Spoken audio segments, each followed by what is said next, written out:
National telecommunication monitoring সেন্টারের সাবেক মহাপরিচালক ও মেজর জেনারেল জিয়াউল আহসানের জলসিঁড়ির ৮তলা বাড়িতে অভিযান পরিচালনা করেছে দুদক। দুপুরে দুদকের উপপরিচালক মোহাম্মদ হাফিজুল ইসলামের নেতৃত্বে একটি টিম জিয়াউল আহসানের জলসিঁড়ির ৮তলা বাড়িতে অভিযান চালায়। সংস্থাটির উপপরিচালক মোহাম্মদ আক্তারুল ইসলাম বিষয়টি নিশ্চিত করে বলেন, আদালতের নির্দেশনায় এই অভিযান চালানো হয়।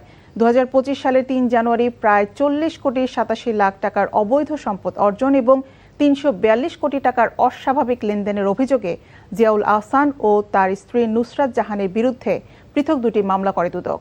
তার বিরুদ্ধে ক্ষমতার অপব্যবহার ও অবৈধ সম্পদের পাহাড় গড়া সহ অর্থ পাচারের অভিযোগ রয়েছে।